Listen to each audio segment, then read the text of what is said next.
This is my Android-powered 4G smartphone. A lot of you in here are probably pretty familiar with these types of devices, but it's really quite an impressive device when you think about it, because not only can I do basic things like make phone calls and send text messages, but I can also browse the web, I can navigate to a new restaurant, and I can download countless mobile applications.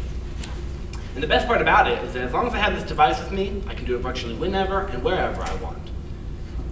But with all this technology at my fingertips, when this thing's battery dies, it all becomes useless. We're living in an increasingly mobile world these days, and our mobile devices' battery life is simply insufficient.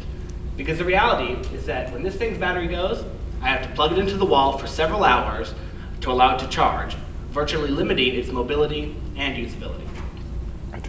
I'm Matthew Jackson, Chairman and CFO of Pre-Corporation, and we've developed a solution, the Pre-Charge, a wireless charger for battery-powered devices like my smartphone. But first, who is Pre? Now, as you can see here, Pre consists of 5 key players. Amanda Decay, Matthew Ellison, and myself are the original founders of Pre. Matt Ellison is the brains behind our proprietary technology, while Amanda Decay and myself are what I like to refer to as the business builders. Rudy De La Garza is the president and CEO of Pre Corporation. He's an experienced business and financial consultant and co-founder of the Idea Finishing School, an organization that we've worked closely with to accelerate the development of our company. And last but not least is the latest addition to our team, Dr. Ayong, who joins us from UTSA as our Chief Technology Officer. His extensive background in nuclear science and electrical engineering will aid in the growth of our technology portfolio and will include expansions into things like solar energy, nanotechnology, and other wireless energy technologies. But now I'd like to hand it over to my good friend and colleague, Matt Ellison, who can tell you all a little bit more about how the Pre-Charge works. Thanks, Matt. Pre is an engineering frontrunner in RF wireless technology. Now, in my hands is the original prototype. This particular prototype is many months in the making. As Matt suggested, and as I'm sure everyone here is aware of, for about the past 10 years, there's been a huge shift in the electronics market towards wireless technology. I'm sure a lot of you are familiar with what's out there right now as far as chargers go. We have the Power Mat, Duracell's releasing equivalent to the Power Mat, RCA is developing the Air Energy. So what is it that makes our device special? What is it that makes Pre different than all the rest? And it's a question I get a lot, and it's an easy answer. It's just a simple 3-step process.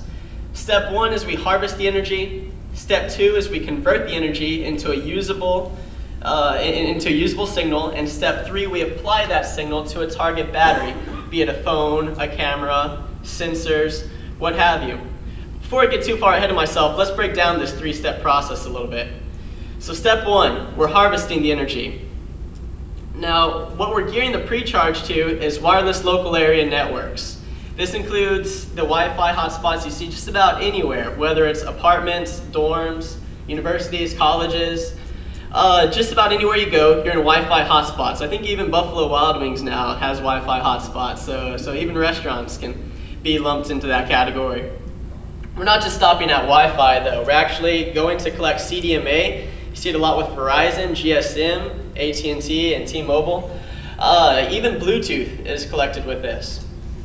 We're taking all these different transmissions, we're sending them through our DC to DC converter and making it a usable energy. So we're basically taking this Wi-Fi, step 2, taking this Wi-Fi and converting it so it can then be applied to a target battery, which is step 3. So it's through this 3-step process, and you'll hear me say that a lot, especially if you talk to me afterwards. It's the 3-step process that really keeps us on top of the market and allows us to shift with this ever-changing market. So to talk a little bit more about how we meet these demands, I'm going to turn the floor back over to Matt Jackson. Matt? Thanks, Matt. Now with the Pre-Charge, Pre will be competing most directly in the mobile phone accessories market. This was a $32 billion industry in 2007 and is expected to reach $80 billion by 2012. Furthermore, additional Pre-Charge technology applications and new technology developments will allow Pre to tap into other markets as well, like the rapidly growing $4.3 billion wireless charging market. But ultimately, it comes down to how we tap into these markets. And given the nature of our technology, we've determined that the best approach to commercialization is through the licensing and distribution channels. In addition to manufacturing our product and finalizing distribution agreements with distributors, Pre will secure license agreements with OEM phone manufacturers, mobile phone accessory manufacturers, and other battery-powered device makers. And all in all, what Pre has here is not only the opportunity to revolutionize energy transfer, but more importantly, is that we have the opportunity to revolutionize how people interact with their mobile devices as a whole. With 172 million smartphones on the market today, the Pre-Charge is set for launch later this year. Furthermore, with our expanded technology portfolio, Pre is poised to experience strong growth in the coming months. That being said, in order to successfully execute our development strategy, we have prepared an offering to accredited investors for a total raise of $437,000. The offering is broken down into 23 units with a minimum investment requirement of $19,000 for 38,000 shares. The capital raise will be used for the finalization of the Pre-Charge technology, the expansion of our business operations, and will ensure a truly mobile, truly wireless future for our mobile devices and more. Again, I'm Matthew Jackson with Pre, where we strive to provide reliable energy everywhere. Thank you for your time. All right. So in a typical place like this with crappy wireless, how long is it going to take to charge my phone?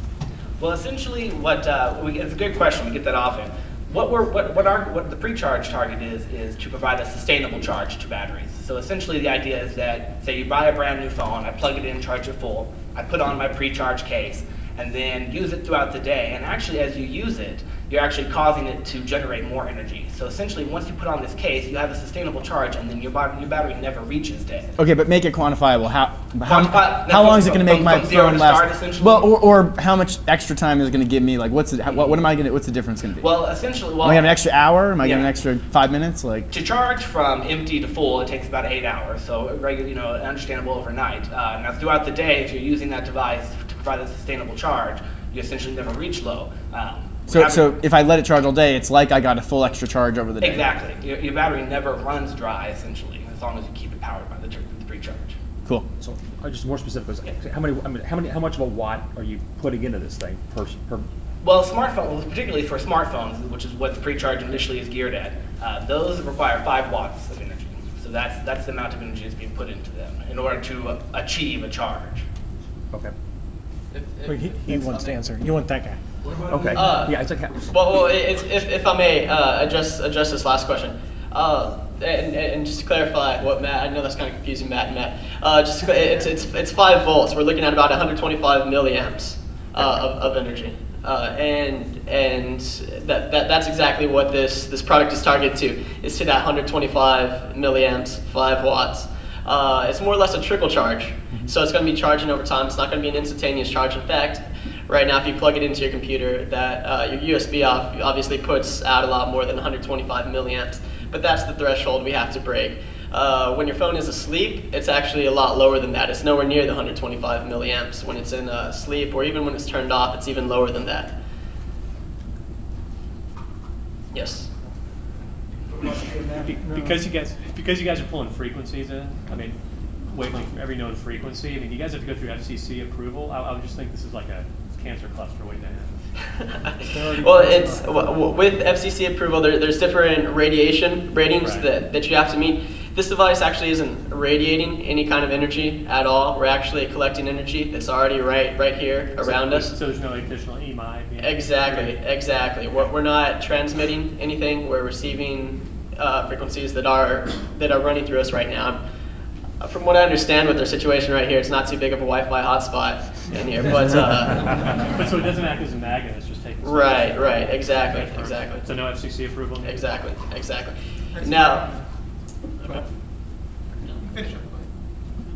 Now, as Matt suggested, we do have an expanding line of products that conceptually are similar to these. They have a transmitter coupled with a receiver. That's just one of a few products we have. Those do require FCC regulations because there is a transmitter involved in our transmitting energies. Will this ever charge my electric car? I sure hope so. But because I'm kind of low, I got to get home. I would like to get to that point. Yeah, it'd be great if we could. Thank you.